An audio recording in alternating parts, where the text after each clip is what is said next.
Hello, good evening, Mr. Ambassador and everyone. My name is Louise. I work as a colleague I am a colleague to Frederick, working at Albaeco as a science communicator. And my role today is to moderate some of the science discussions. First, I will have an announcement to make, and there's a change in the program. Unfortunately, Patrick Jablonski, who would be in the second act, is not coming tonight.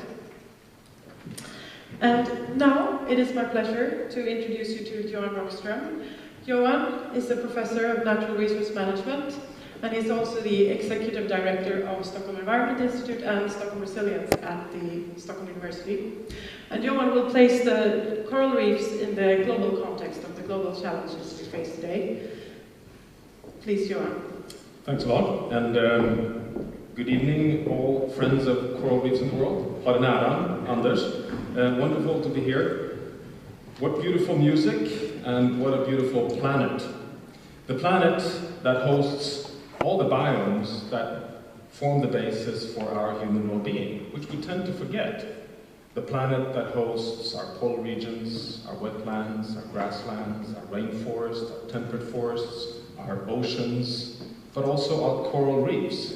And the interesting thing is that when you go up in the high politics of the big priority issues for human development right now, very few people talk about coral reefs. That's surprising because coral reefs is, in no doubt, the most important red flag for humanity at this point. It's the very harbinger of the early warning that humanity may be pushing ourselves beyond safe boundaries for our own development. And it's therefore highly surprising that what you see normally in the kind of broad agenda of communication is this front page of The Economist. When we had a financial crisis in 2008, the big issue was the vortex of our communication-based societies going right down the drain. But something happened in May this year, when suddenly The Economist came out, a journal that I respect highly, but one should remember that just 5-6 years ago was still a journal that was questioning whether humans were really causing global warming. But it came out in May with this front page, welcoming humanity to the Anthropocene. I would argue, and many colleagues, scientists around the world would argue, that this is perhaps the most significant achievement of global change research over the past 30 years.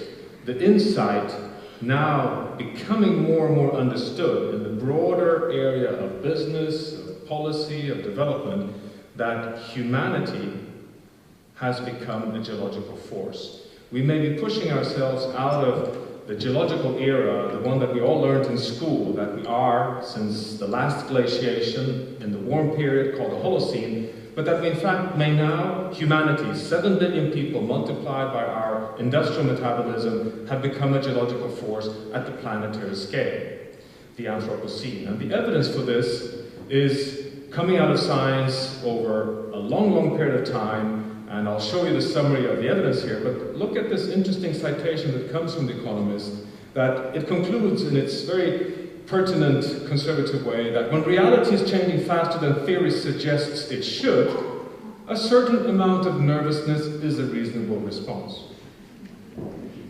I mean, that's an understatement to say the least. But it's interesting, and as a summary, is that science is so far to be criticized because it's underestimating the pace of change in the real world. We are, in fact, seeing a turbulence where the biomes of the world, where the coral reefs are the most threatened, are interacting with our economies in real time, giving feedbacks that could undermine our own development.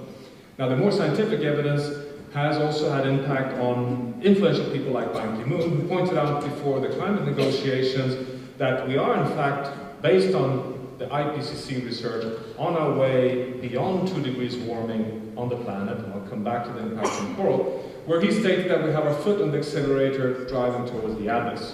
One purpose of raising the importance of coral reefs is, of course, to say, well, he may be right, but we need also to turn on the light so we can see where we're driving and to understand that we may be running into potholes along the way and therefore find solutions, moving from the current predominant perception, as Pat pointed out, to looking at things from a new perspective.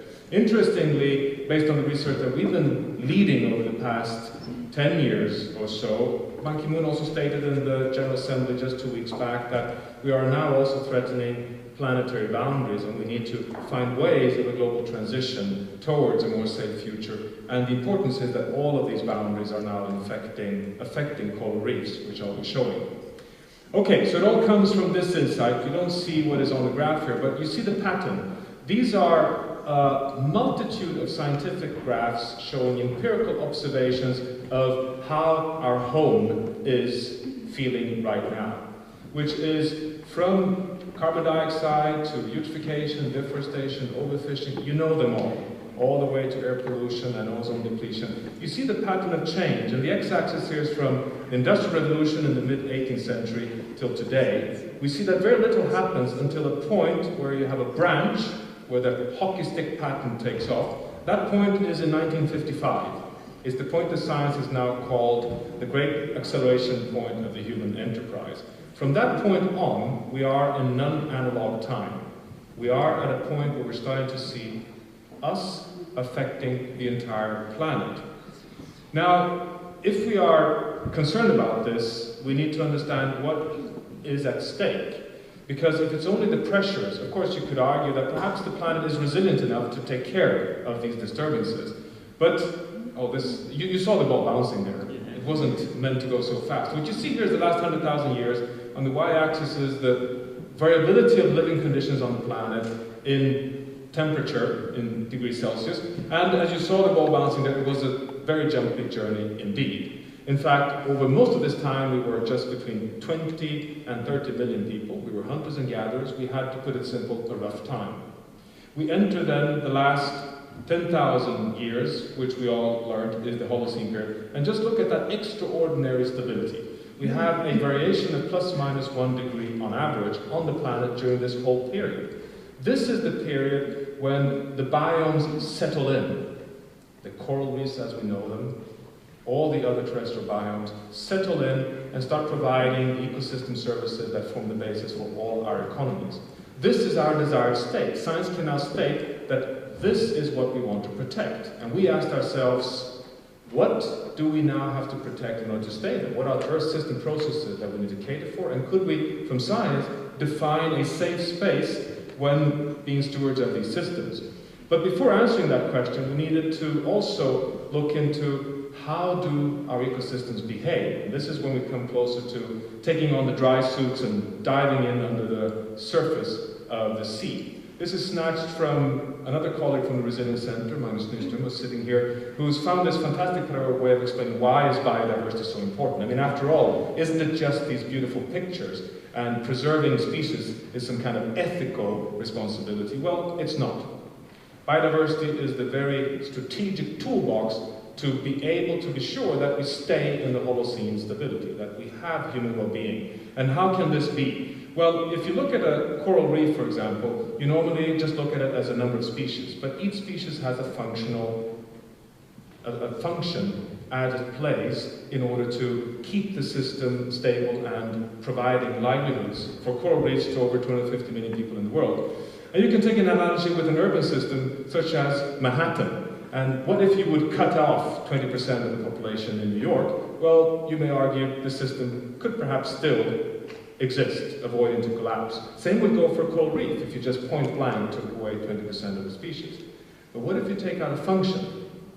And I can tell you, when I told this story to the former Mexican president Zedillo, who's now the chair of Procter & Gamble, he interrupted me and said, I can tell you, my friend, if you chop out the Mexicans from New York City, it collapses. And I told him, well, thank you, Mr. President, that was exactly my point. But I was suggesting, perhaps, that what happens if you take out the fire brigade or the police force? And the whole idea is that ecosystems function in exactly the same way. When coral reefs lose their sea urchins, lose their zooplankton, you change the nutrient web, the system risks coming closer to thresholds and may collapse. And what we want to see is, of course, coral reefs that look like this, but increasingly we're seeing coral reefs looking like this. And the reason why they collapse abruptly is that during very, very long periods, they have the resilience to withstand disturbance. And the disturbance today comes from multiple sources. It's warming, it's eutrophication, particularly from leaching of nitrogen and phosphorus from agriculture, it's overfishing, it's acidification, and then you have a trigger when the system gradually loses its resilience. We are lulled into a comfort zone that the system is in good health, and then an El Niño event makes the whole system collapse. And what happens then, it changes state. And why does it go through such a dramatic regime shift? Well, it's because a feedback hits in. In this case, the system loses its diversity in favor of soft corals that take over, and the whole system becomes a soft, slimy, algal bloom-dominated system, which is not desired from anyone's point of view, neither economic nor social. This, together, understanding of tipping points and the multiple hockey sticks, led us therefore to design this framework we call planetary boundaries. And what it does, it defines in green here what is the space within which humanity must stay. And a group of leading global change scientists identified 9 big processes that we need to be stewards of to be able to secure a safe future for humanity. And I won't go through them in detail. The important here is just to conclude that it's not only climate change we need to be concerned with at the global scale. It is land, it is water, it's biodiversity, it's nutrients, it's air pollution, it's ozone, it's chemicals, it is the broad issue of air pollution, which is now interacting. And when you place coral reefs right into this, you conclude that essentially all of these planetary boundaries affect and interact with coral reefs. And the interesting thing is that it goes both ways. Healthy coral reefs help us in Sweden to secure a stable economic development because coral reefs themselves have the resilience to be able to support a healthy ocean, for example. So what we're seeing is that coral reefs are both threatened by climate change, eutrophication, biodiversity loss, ocean acidity, but also our system that we now have to be all together governing for our own development. Now, if you make the assessment of where we are with reefs, it is a very sad story, unfortunately. Now, 75% of the world's reefs are threatened to a point where we can no longer exclude that they might flip and collapse over the next 50 years. In fact, the latest assessment shows that if we go on as business as usual, moving beyond 2 degrees warming and not dealing with eutrophication load and allowing for continued acidification in the oceans, we can no longer exclude that already in 2 generations we may no longer have tropical, biodiverse-rich tropical coral reefs in the world. So this is in fact a global threat. Now, the evidence from this comes increasingly from observations, and this is just the example of the current degree of leaching coming out of warming events and the projections in the future under climate change. This is the frequency of increased bleaching events. The big staple there is the most dramatic 1998 El Niño event. And here you have a story which is rarely discussed. What you have on top here is the normal curve we always look at, which is carbon dioxide emissions. Normally we debate and fight over whether this is, or how much this is causing global warming, which is the physical discussion on climate change. But what you see below here is in blue the absorption of carbon dioxide in the oceans.